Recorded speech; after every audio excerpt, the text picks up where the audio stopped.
Is Akashvani. A review of today's parliament proceedings read by Abhineet Shukla. First, from the Lok Sabha. Writer is Sagar Kulkarni of PTI. The Lok Sabha today witnessed protests by the opposition on the issue of revision of electoral rolls in Bihar. As soon as Lok Sabha convened for the day at 11 a.m., opposition members trooped into the well of the House. Amid sloganeering and display of placards by the protesting members, Speaker Om Birla said the decorum of the House should be maintained and also urged them to go back to their seats. Birla repeatedly asserted that the behavior of the members was not appropriate and also took the name of senior DMK leader T.R. Balu, asking whether it is right to protest.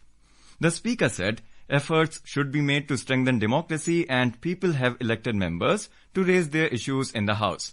Birla urged the protesting members to allow the House to function and let the question hour take place, stating that question hour was the most important part of parliamentary proceedings. As the opposition members refused to relent, Birla adjourned the proceedings till 2 p.m. Similar scenes were repeated at 2 p.m. when TDP member Krishna Prasad Tenneti was in the chair. The chair urged the members to allow the House to take up the readjustment of representation of scheduled tribes in assembly constituencies of the state of Goa bill. Law Minister Arjun Ram Meghwal wondered whether the opposition was against the interest of the scheduled tribes and questioned their intent. As the opposition protests continued, the House was adjourned for the day. Before adjourning the House, the chair allowed the members to table matters under Rule 377 on the table of the House.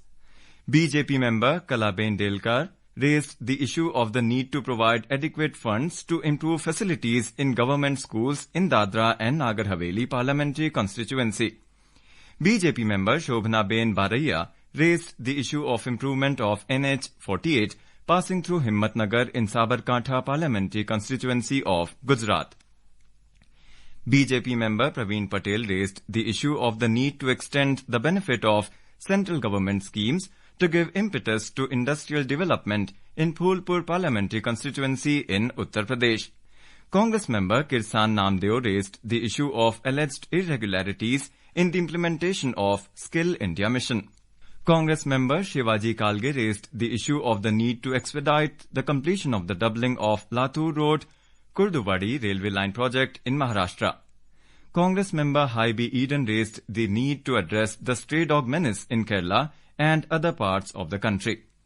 BJP member Mansukh Bhai Wasawa raised the issue of the need to enhance the amount of honorarium of Anganwadi workers.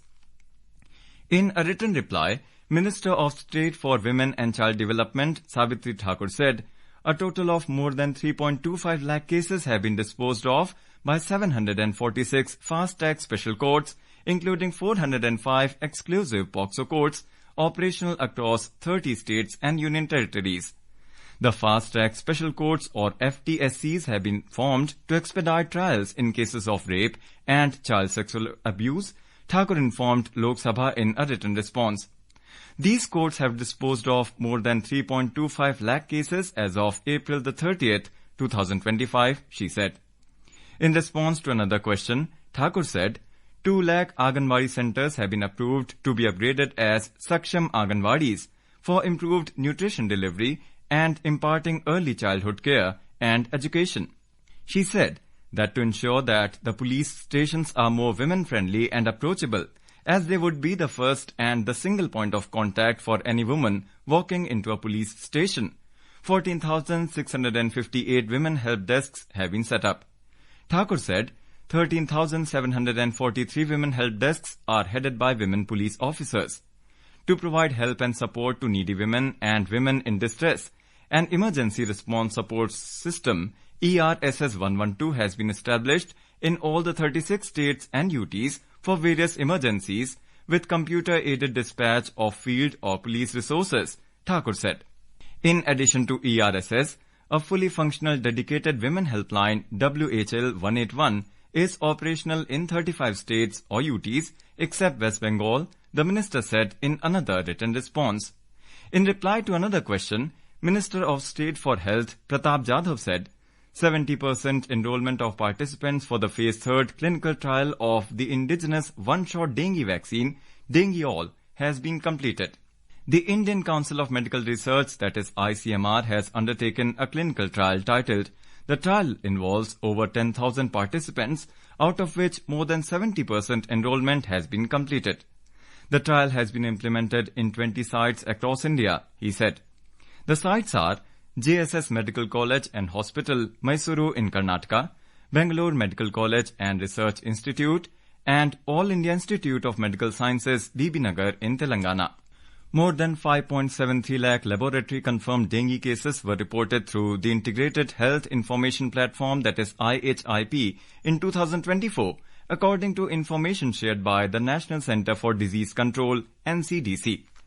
The Government of India has developed national guidelines on dengue treatment or management in consultation with experts, which have been shared with all the states and UTs for implementation. In a reply to another question, Minister of State for Health Pratap Jadhav said, 3 cases of Nipah virus infection have been reported in Malappuram and Palakkad district in Kerala in 2025, and 677 contacts have been traced. Control measures have been initiated and steps have been taken by the government to contain Nipah outbreaks, Jadhav said in a written reply. The infection is an emerging zoonotic infectious disease caused by Nipah virus, NIV. It mainly affects pigs and humans. Nipah cases in humans, Jadhav explained.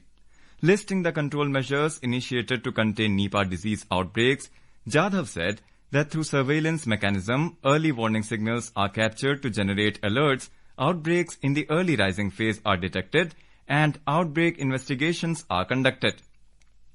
Timely appropriate measures are undertaken by the respective public health agencies to control and prevent the further spread of the disease. A national joint outbreak response team, that is NJOT, comprising of experts from Department of Animal Husbandry and Dairying, Forest and Wildlife and Human Health, and Bat Survey team are deployed for comprehensive assessment and review of these outbreaks. In reply to another question, Minister of State for Health Anupriya Patel said, 1-year certificate course in modern pharmacology, that is CCMP, has been approved by the Maharashtra government for registered homeopathic practitioners. The course allows them to provide allopathic treatment to patients only when needed. She was responding to a question on whether a state medical council has proposed to permit homeopaths to practice allopathy with a 1-year bridge course in pharmacology. Union Health Minister J.P. Nadda told the Lok Sabha that the Kerala Medical Services Corporation, that is KMSCL, has not procured or distributed any batch of rabies vaccine or equine anti-rabies immunoglobulin without a batch release certificate from the Central Drugs Laboratory, that is CDL. He was responding to a question whether the manufacturers supplying anti-rabies vaccine to KMSCL had done the mandatory tests from the CDL during the last 5 years and the current year. For the manufacturing or import of new drugs, including vaccines, the manufacturers and importers are required to comply with the standards of quality, safety and efficacy as prescribed in the Drugs and Cosmetics Act 1940 and rules. The mandatory quality requirements prescribed to ensure the quality of anti-rabies vaccines have been manufactured in the country include a manufacturing license and import license issued under the Drugs and Cosmetics Act and rules, and that the anti-rabies vaccine must comply with the standards specified in the current edition of the Indian Pharmacopoeia. And now a review of proceedings in the Rajya Sabha. Writer is Sanjeev Chopra of PTI. Proceedings of the Rajya Sabha were washed out today as opposition members raised vociferous protests demanding a discussion on Special Intensive Revision, that is SIR, of electoral rolls in Bihar. The House was first adjourned within a few minutes after it met for the day and again for the day as opposition MPs continued to create din over the issue. Soon after the House met at 12 noon after the first adjournment, some protesting MPs tried to enter the well, but marshals were deployed to prevent them from entering the well. This was strongly objected to by opposition members, with Leader of Opposition Mallikarjun Kharge writing to Rajya Sabha Deputy Chairman Harivansh condemning it. The TMC also termed the action as unprecedented. The MPs were blocked by marshals at the entry point of the well. However, Some MPs, including some women, sneaked into the well and raised slogans. They also protested against the blockade by security staff.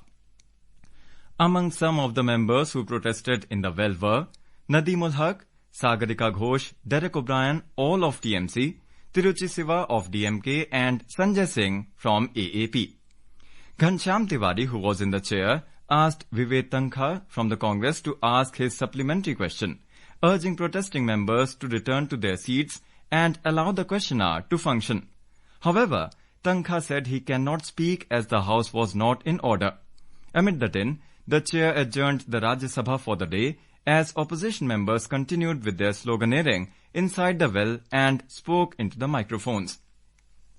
In the morning session, Deputy Chairman Harivansh said he received 30 adjournment notices under Rule 267 for discussion on SIR, alleged discrimination against Bengali migrant workers in other states, impact of the US decision to impose a 25% tariff on Indian imports, and mass layoffs in the Indian IT sector, among others. Harivansh said that since the notices do not conform to the detailed directions given by the chair, they were declined. The opposition members, who were up on their feet soon after the laying of papers, protested the chair's decision to reject their adjournment notices, and several of them raised slogans and stood in the aisle. The chair allowed Manoj Kumar Jha from the RJD to speak, who urged the chair to allow discussion on SIR. Harivansh said, since the matter is sub judice, he cannot allow discussion on it. He urged the protesting members to return to their seats and called Ashok Kumar Mittal from AAP to raise his 0-hour mention. The chair's repeated efforts to ensure smooth functioning went in vain, and the proceedings were adjourned within 11 minutes. According to the agenda for today, besides the private members' business, the House was to take up a statutory resolution for the continuance of President's rule in Manipur for another 6 months and the carriage of goods by sea bill 2025. In a written response to a question in the Rajya Sabha, Railway Minister Ashwini Vaishnaw informed the House that the Standing Committee on Railways has advised to review and consider concessions to senior citizens, at least in sleeper and third AC classes. Some MPs raised the issue of the restoration of concessions to senior citizens in trains and asked the Minister for recommendations of the Parliamentary Standing Committee on Railways in this regard. The Standing Committee on Railways has advised to review and consider concessions to senior citizens, at least in sleeper and third AC, Vaishnaw said in a written reply. On questions regarding the reasons for not reinstating the concessions extended to senior citizens, Vaishnaw said that Indian Railways strives to provide affordable services to all strata of the society and gave subsidies of 60,466 crore rupees on passenger tickets in 2023-24. This amounts to a concession of 45% on an average to every person travelling on railways, the minister said. Replying to another question, Vaishnaw presented the findings of the high-level committee constituted to examine the circumstances leading to the stampede at the New Delhi station on February 15, 2025. In the written reply, he said that a big head load falling from one of the passengers and the pressure passing on to others on the stairs of platform number 1415 resulted in the stampede. In another written reply on how much foreign direct investment has come into the country, Minister for Commerce and Industry Piyush Goyal said $80,615 million FDI came into the country in 2024-25, while it was $71,302 million in 2023-24 and $71,355 million in 2022-23. In another written reply, Minister of State for Steel, Bhupati Raju Srinivas Verma said, over 1,000 employees of disinvestment-bound steelmaker RINL have applied for voluntary retirement scheme.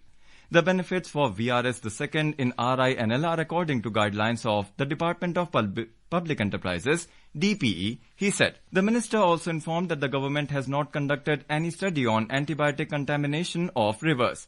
And that's all in today's Parliament Review.